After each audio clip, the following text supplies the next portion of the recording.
Hi, happy Wednesday, and welcome to Now, the fun show hosted by me, Curtis P. Now today we're kicking the entire show off talking about a very big topic that has to do with the internet. Yes, the all-so-glorious place that we all spend a large amount of our time, and the current place that I am trapped inside of. A large ruling in the US has shot down the idea of net neutrality. Now you may be wondering, what the heck is net neutrality? Well, net neutrality is the idea that the service provider who gives you access to the internet shouldn't have the ability to censor the internet from you. A pretty simple idea, but something that the people that provide the internet don't like. Something big companies in the US have been lobbying for, whether they're for net neutrality or against it. Large companies like Facebook, Google, and Apple are totally for net neutrality, and other companies like AT&T and Verizon are not. Well, a federal appeals court in the US has struck down the FCC's bid to have net neutrality be an actual thing. This means any company that provides you internet could have the ability to limit or block certain sites if they feel it necessary. Let's just say a simple example here. You love watching YouTube. Under the current way that the internet works and net neutrality in itself, the idea that YouTube traffic is dealt the exact same way that Google is, or Facebook, or anything else. But in the future, Verizon could say, no, you don't get access to YouTube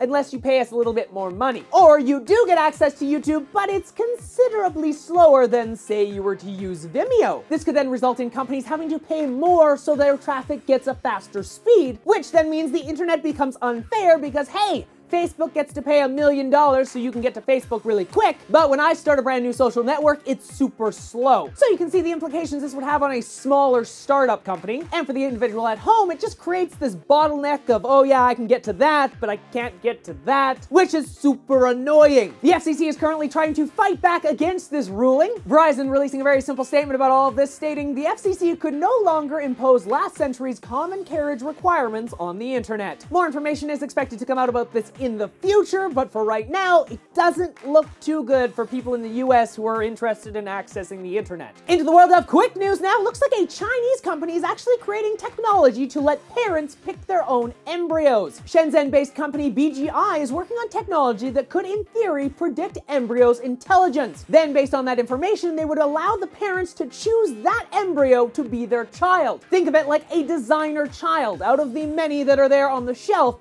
you get to pick number 5, because number 5 has these certain traits that you're looking for in your child. Virgin Galactic continues to test its brand new spaceships for space tourism. The space tourism company is gearing up for its very first commercial launch this year. Spaceship 2 is continually being run through a bunch of different tests, and they're testing new equipment. In the most recent test, they blasted past the sound barrier and above 71,000 feet. The first flight is expected to happen sometime this year, and the people on board will be Richard Branson himself and his kids. So as you can imagine, all the stakes are on because the first paying passengers will be the owner of the company and his children. Jumping to London now, where they're looking to solve a parking problem. The area of Westminster is embedding the first of 3,000 sensors into the street to allow people to know where open parking spots are. These simple sensors detect if a car is parked above them, and then that data is available on a public app for your smartphone. This way you can just look at your smartphone and be like, boom! Parking spot right there around the corner. Currently, they're starting with 3,000 sensors, but if all goes well, they will expand even more. At the current time, the project is costing just over $1 million, but of course, the more sensors they add, the more money it will cost. Into the world of gaming, where Steam is actually looking to get into the virtual reality aspect. A brand new mode is being added to the Steam desktop client and Steam machines. This brand new mode will allow the Steam platform to interface with the Oculus Rift. The Oculus Rift, of course, is the virtual reality headset built for gaming. Currently in an experimental mode, the Steam VR creates a giant virtual floating curved display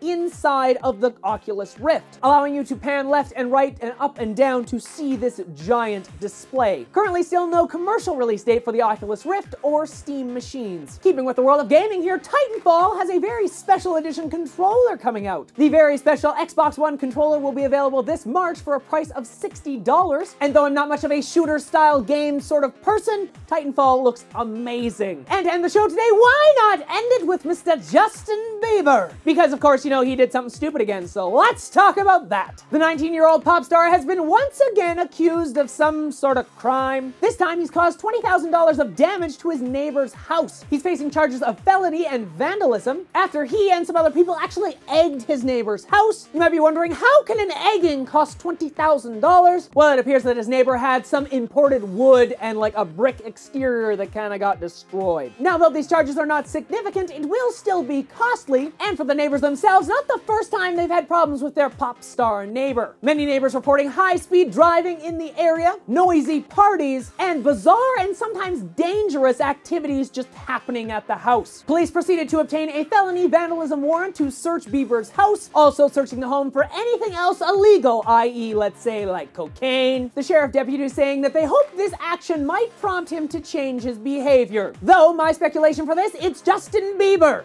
He's probably not going to change, because in his mind, he's a superstar and he can do whatever in the frick he wants to. So keeping that in mind, I have a rather interesting question here for all of you. Would you live next to Justin Bieber? This is kind of a strange question, but I really kind of want to know. My personal opinion, I would not. I want to distance myself from that guy, so I would not live next to him. But would you? You can let me know in the comment section down below. You can also let me know if you would live next to Mr. Justin Bieber on my Facebook page, Twitter account, or through Google+.